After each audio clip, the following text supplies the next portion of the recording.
Buen día con todos. Mi nombre es Paul Andrés Ríos Calderón y soy estudiante de la Universidad Nacional de Loja en la Facultad de Salud Humana, actualmente cursando la carrera de Medicina. En el siguiente video vamos a relacionar las vasculitis con los fundamentos físicos o fenómenos físicos estudiados en la materia de biofísica impartida por la ingeniera Beatriz del Cisne Macas Ordóñez. Empecemos definiendo lo que son las vasculitis. Las vasculitis son enfermedades que se caracterizan por la inflamación de los vasos sanguíneos y que esto puede llegar a ocluir la pared del vaso sanguíneo o incluso en casos más graves llegan a romperlo. Como habíamos dicho, las vasculitis abarcan un grupo amplio de enfermedades y por lo tanto existe una clasificación de las mismas. Esto dependiendo al tipo de vaso al que afecten. Por ejemplo, tenemos a las vasculitis que afectan a los vasos sanguíneos grandes y como la arteritis de Takayasu, o aquellas que afectan a los vasos sanguíneos de medio tamaño como son la enfermedad de Kawasaki, o aquellas que afectan a los vasos sanguíneos pequeños, que en este caso abarcan enfermedades mucho más amplias y variadas. En cuanto a los síntomas, dependiendo del tipo de vasculitis, van a presentar ciertos síntomas específicos de cada una. Sin embargo, en general, todas las vasculitis van a presentar unos síntomas generales, como son las manchas rojas en la piel, que también pueden aparecer bultos o llagas, dificultad para respirar, dolores musculares o articulares, adormecimiento en manos y pies o debilidad en extremidades. Pasando a la pregunta que nos trae a este video es, ¿qué fenómenos físicos se relacionan con las vasculitis? El principal fenómeno físico que se ve afectado es el flujo sanguíneo. El flujo sanguíneo es el volumen de sangre que circula por un determinado punto del sistema circulatorio por unidad de tiempo. Habíamos dicho que las vasculitis significan una inflamación de los vasos sanguíneos. Aquí tenemos la imagen de un vaso sanguíneo sano y abajo tenemos un vaso sanguíneo inflamado. Podemos ver un engrosamiento en las paredes del vaso sanguíneo y por consiguiente una reducción del radio del vaso sanguíneo. ¿Esto cómo afecta al flujo sanguíneo? Lo podemos explicar mediante la ley de Poiseuille. La ley de Poiseuille nos explicaba que el flujo sanguíneo caudal, representado en la ecuación con la letra Q, es directamente proporcional al radio del vaso sanguíneo. Quiere decir que con la inflamación y la reducción del radio del vaso sanguíneo, también se reduce lo que es el flujo sanguíneo. Esta reducción de flujo sanguíneo va a traer problemas serios al organismo, porque ya nos está aportando el mismo oxígeno a los diferentes tejidos y órganos. Y esto también puede ayudarnos a explicar la aparición de diversos síntomas. Habíamos dicho de que los pacientes presentan dolores musculares y articulares, y es por esa razón, el flujo sanguíneo no está llegando a esas zonas. También habíamos dicho que presentan debilidades en extremidades. Esto porque no llega suficiente oxígeno a lo que son los diferentes tejidos y ellos no pueden eh, producir energía, por lo tanto no pueden realizar sus funciones. También habíamos dicho que presentaban adormecimiento o entumecimiento de manos y pies. Esto principalmente se ven afectados lo que son los nervios, debido a que no están recibiendo oxígeno y por lo tanto no pueden captar las mismas sensaciones. Cuando hablamos de que el flujo sanguíneo afecta a órganos, aquí ya se puede provocar fallas en los mismos. Como por ejemplo aquí tenemos de que hay una vasculitis en las arterias coronarias y por lo tanto el músculo cardíaco no está recibiendo el mismo aporte de oxígeno. Y la consecuencia de esto es una muerte celular en el músculo cardíaco, lo que puede derivarse en un ataque cardíaco, que suele ser fatal en la mayoría de los afectados. En casos más graves, también lo que ocasiona las vasculitis es un debilitamiento de los vasos sanguíneos a tal extremo que llegan a romperse y ocasionan lo que son las hemorragias externas o internas. En este caso, visualizamos lo que es un accidente cerebrovascular hemorrágico, en el cual los vasos sanguíneos que llevaban sangre al cerebro se rompen y ocasionan una muerte celular en el cerebro. La mayoría de los casos suelen ser fatales.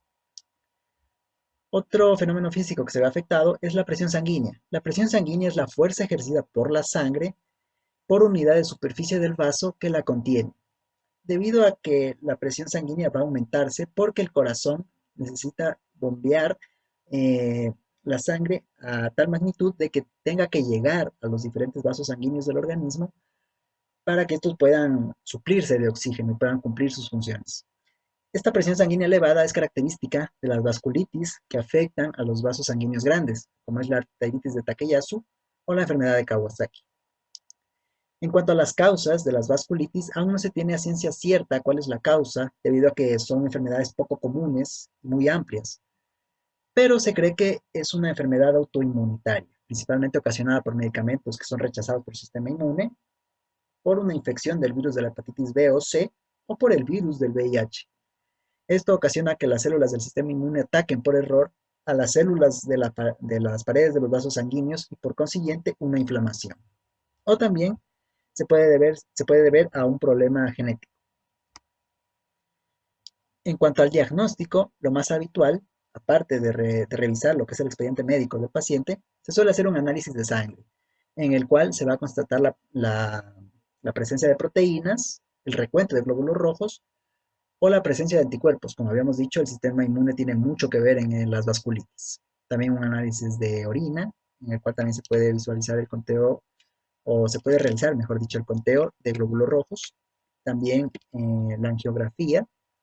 La angiografía son imágenes, o las angiografías son imágenes en las cuales, que se utilizaron en rayos X, en las cuales se puede verificar el estado de los vasos sanguíneos, si existen oclusiones debido a coágulos, o incluso puede verificarse un rompimiento de los vasos sanguíneos.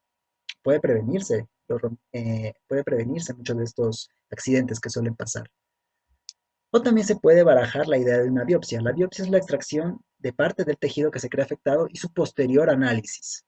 En este caso tenemos una biopsia subcutánea. Pasando al tratamiento, lo más habitual es la administración de inmunosupresores y de glucocorticoides, que estos van a tener como finalidad reducir la inflamación de los vasos sanguíneos. Sin embargo, esta administración debe ser monitoreada por un médico especialista, debido a que ambos medicamentos, administrados en grandes cantidades y por un periodo largo de tiempo, ocasionan graves problemas a la salud del paciente. Sin embargo, los mismos no están exentos de padecer efectos secundarios. Por ejemplo, tenemos la retención de líquidos en las piernas y lo que ocasiona una inflamación de las mismas. También tenemos molestias gastrointestinales, y también aumentado a que aumentan de peso, una hiperglucemia en la sangre que puede ocasionar una diabetes, una hipertensión, una cara de luna llena que se traduce en una cara redonda, roja y llena, vello y también estrías o cicatrices que pueden padecer los pacientes en la piel. O también se suele usar una intervención quirúrgica.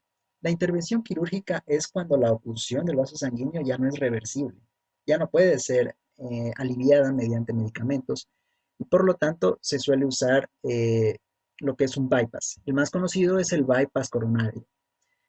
Este bypass, también llamado bypass cardíaco, es la utilización de un vaso sanguíneo sano que suele utilizarse de lo que son las piernas o del brazo, y este suele conectarse, o se conecta, mejor dicho, se conecta a lo que es antes, o por arriba y por debajo del vaso sanguíneo obstruido para que redirija el flujo sanguíneo y así el corazón siga recibiendo el mismo aporte de oxígeno. Cabe aclarar que los pacientes que presentan las vasculitis siempre tienen que llevar una vida sana, con ejercicio, y porque no pueden presentar una obesidad, debido a que la obesidad es el principal enemigo de los vasos sanguíneos, así que deben cuidarse mucho en ese aspecto. Si bien las vasculitis son enfermedades raras, nunca estamos exentos de padecerlas. Ciertas vasculitis son más peligrosas de acuerdo a nuestros años de vida. Así que es importante siempre visitar al médico con regularidad, aunque no estemos enfermos, siempre tiene que hacerse. También se tiene que llevar o se tiene que revisar nuestro organismo, nuestro cuerpo, en busca de anomalías. Si se presentan síntomas, se debe acudir al médico lo más pronto posible, porque la mayoría de enfermedades, no solo las vasculitis, la mayoría son tratables hoy en día debido al avance tecnológico que, bueno, en las áreas médicas. Pero esto siempre son tratables siempre y cuando se realice un diagnóstico adecuado y a tiempo.